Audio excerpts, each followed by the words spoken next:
أعوذ بالله من الشيطان الرجيم. بسم الله الرحمن الرحيم. وإذ قال إبراهيم رب اجعل هذا البلد آمنا وجنبني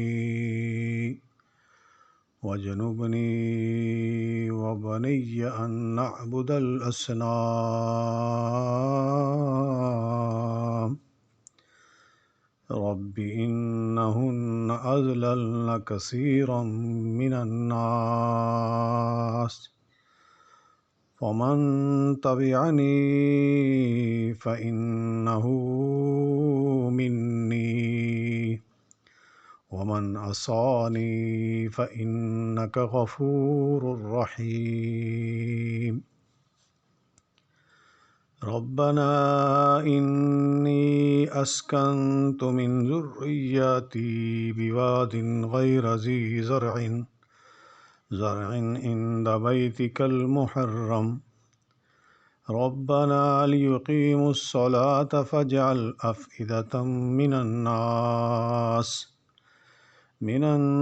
تهوي إليهم وارزقهم من الثمرات لعلهم يشكرون ربنا إنك تعلم ما نخفي وما نعلن وما يخفى على الله من شيء في الأرض ولا في السماء الحمد لله الذي وهب لي على الكبر إسماعيل وإسحاق إن ربي لسميع الدعاء رب اجعلني مقيم الصلاة ومن ذريتي ربنا وتقبل دعاء ربنا اغفر لي ولوالدي وللمؤمنين يوم يقوم الحساب۔ ابراہیم علیہ السلام کی یہ دعا بھی یاد کرو جب انہوں نے کہا کہ اے میرے پروردگار اس شہر کو امن والا بنا دے اور مجھے اور میری اولاد کو بت پرستی سے پناہ دے۔ اے میرے پالنے والے معبود، انہوں نے بہت سے لوگوں کو راہ سے بھٹکا دیا، بس میرے تابعدار کرنے والا میرا ہے اور میری نافرمانی کرے تو تو بہت ہی معاف اور کرم کرنے والا ہے۔ اے ہمارے پروردگار، میں نے اپنی کچھ اولاد اس بے کھیتی کی وادی میں تیرے حرمت والے گھر کے پاس بسائی ہے۔ اے ہمارے پروردگار، یہ اس لیے کہ وہ نماز قائم رکھیں، پس تو کچھ لوگوں کے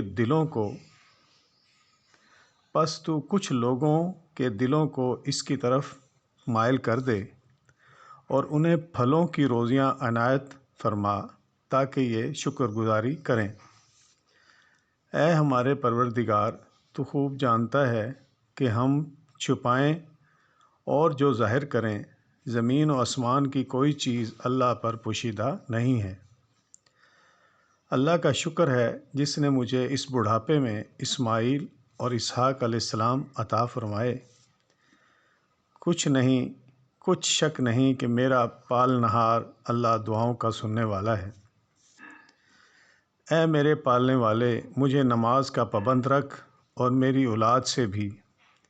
اے ہمارے رب، میری دعا قبول فرما۔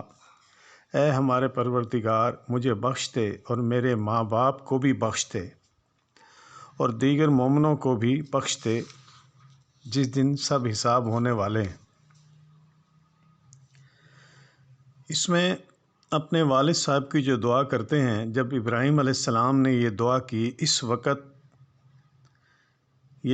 وقت کی جب کہ ابھی ان پر اپنے باپ کا عدو اللہ واضح نہیں تھا، عدو اللہ ہونا واضح نہیں ہوا تھا۔ جب یہ واضح ہو گیا کہ میرا باپ اللہ کا دشمن ہے تو اس سے اظہار برات کر دیا۔ اس لیے مشرکین کے لیے دعا کرنا جائز نہیں، چاہے وہ قرابت قریب ہی کیوں نہ رکھتے ہوں۔ اللہ تعالیٰ فرماتے ہیں، اے نبی صلی اللہ علیہ وسلم، اپنے ساتھ اپنی اولاد کے لیے بھی دعا مانگی جیسے اس سے قبل بھی اپنے ساتھ اپنی اولاد کے لیے بھی یہ دعا مانگی کہ انہیں پتھر کی مورتیوں کو پوجنے سے بچا کے رکھنا، جس سے یہ معلوم ہوا کہ اللہ کے دین کے داعیوں کو اپنے گھر والوں کی ہدایت اور ان کی دینی تعلیم و تربیت سے غافل نہیں رہنا چاہیے، بلکہ تبلیغ و دعوت میں انہیں اولویت دینی چاہیے، جیسا کہ اللہ تعالیٰ نے اپنے آخری پیغمبر حضرت محمد صلی اللہ علیہ وسلم کو بھی حکم دیا، وَأَنذِرْ عَشِيرَتَكَ الْأَقْرَبِينَ، اپنے قریبی رشتہ داروں کو ڈرائیے۔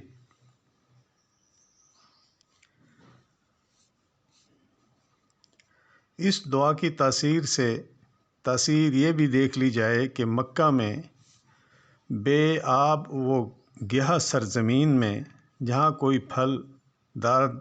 پھلدار درخت نہیں، دنیا بھر کے پھل اور میوے نہایت فراوانی کے ساتھ مہیا ہیں، اور حج کے موقع پر بھی جب کہ لاکھوں افراد مزید وہاں پہنچ جاتے ہیں، پھلوں کی فراوانی میں کوئی کمی نہیں آتی۔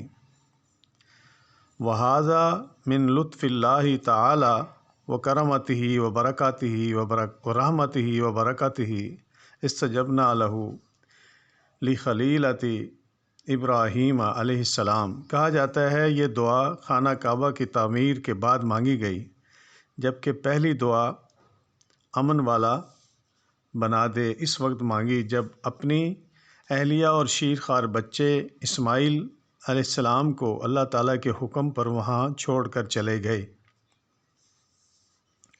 مطلب یہ ہے کہ میری دعا کا مقصد کو تو خوب جانتا ہے، اس شہر والوں کے لیے دعا ہے، اصل مقصد تیری رضا ہے، تو ہر چیز کو حقیقت کو خوب جانتا ہے، آسمان اور زمین کی کوئی چیز تجھ سے مخفی نہیں ہے۔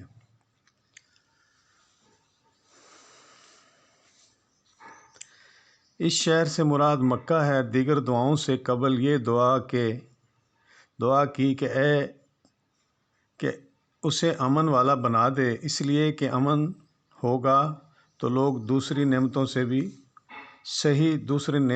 بھی صحیح معنوں میں مطمئن ہو سکیں گے، ورنہ امن و سکون کے بغیر تمام آسائشوں اور سہولتوں کے باوجود خوف اور دہشت کے سائے انسان کو مضطرب و پریشان رکھتے ہیں، جیسے آج کل کے عام شہریوں کا حال ہے، سوائے سعودی عرب کے۔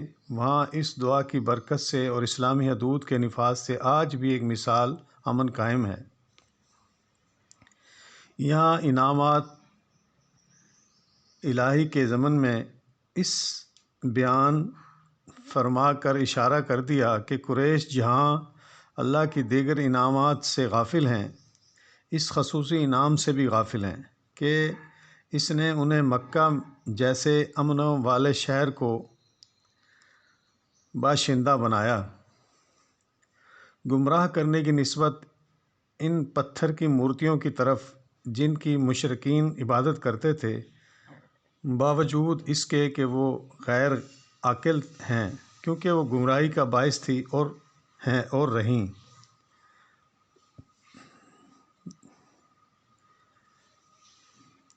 حضرت ابراہیم علیہ السلام کے 8 سلبی بیٹے